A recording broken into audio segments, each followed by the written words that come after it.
এবার সরাসরি চ্যালেঞ্জ ছুড়ে দিলেন অঙ্গনওয়াড়ি কর্মী ও সহায়িকারা। কৈলাসহর গড়নগর ব্লকের অধীনস্থ সমস্ত অঙ্গনওয়াড়ি কর্মীরা গত 5 মাস ধরে টিফিনের বিল এবং মোবাইল রিচার্জের টাকা পাচ্ছেন না। আগামী 31 জুলাইয়ের মধ্যে সমস্ত বকেয়া টাকা না দেওয়া হলে আগামী 1 আগস্ট থেকে প্রতিটি অঙ্গনওয়াড়ি কেন্দ্রে সমস্ত ধরনের টিফিন বন্ধ রাখা হবে বলে হুঁশিয়ারি দিয়েছেন অঙ্গনওয়াড়ি কর্মী এবং সহায়িকারা। রীতিমতো অঙ্গনওয়াড়ি কর্মী এবং সহায়িকারা দপ্তরের আধিকারিককে লিখিতভাবে অভিযোগ জানিয়ে দিয়েছেন। মঙ্গলবার দুপুরে কৈলাসহরের গড়নগর ব্লকের অধীনস্থ সমস্ত অঙ্গনওয়াড়ি কর্মী ও সহায়িকারা দপ্তরের 59টি জেলার আধিকারিক বিদ্যাসাগর দেববর্মার কাছে 10 দফা দাবিতে ডেপুটেশন প্রদান করে। আমরা শুনবো ঠিক কি জানাচ্ছেন তারা।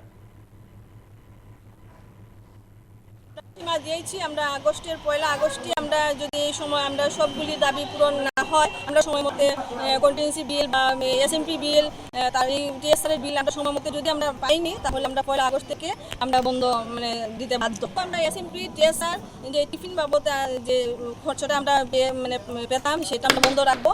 চাল ডালটা আমরা দিয়ে যাবো, সরকারি যে চাল ডাল আছে সেটা আমরা দিয়ে যাব, কিন্তু আমরা যে ডিম ফিটিং টিফিন এইসব আমরা দিতে আমরা সম্ভব না। এটা অনুসারে অবিলম্বে গ্র্যাচুইটি প্রদান করতে হবে, নিয়মিত করতে হবে, নিয়মিতকরণের সাপেক্ষে সমকাজের সমবেতন বাড়াতে হবে। এইরকম মোট আমরা 10টি দাবি নিয়ে গৌরনগর প্রকল্পের আন্ডারে অঙ্গনওয়াড়ি ওয়ার্কার ও সহায়িকা আমরা আজকে ডিআইজি স্যারের কাছে মিলিত হয়েছি সবাই এই দাবিগুলো নিয়ে।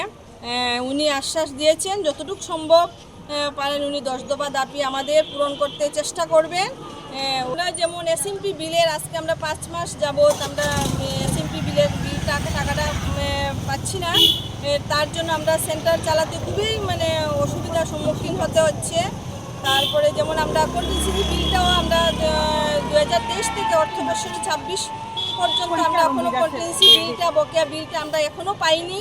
তারপরে যেমন বিভিন্ন মোবাইলের রিচার্জের টাকাটা যেরকম আমরা মাসে মাসে পাইনি, 2023-এ যেমন আমরা টাকাটা পেয়েছি আর এখন পর্যন্ত আমরা এই টাকাটা মোবাইলের রিচার্জের টাকাটা আমরা সময় মতো মাসে মাসে আমরা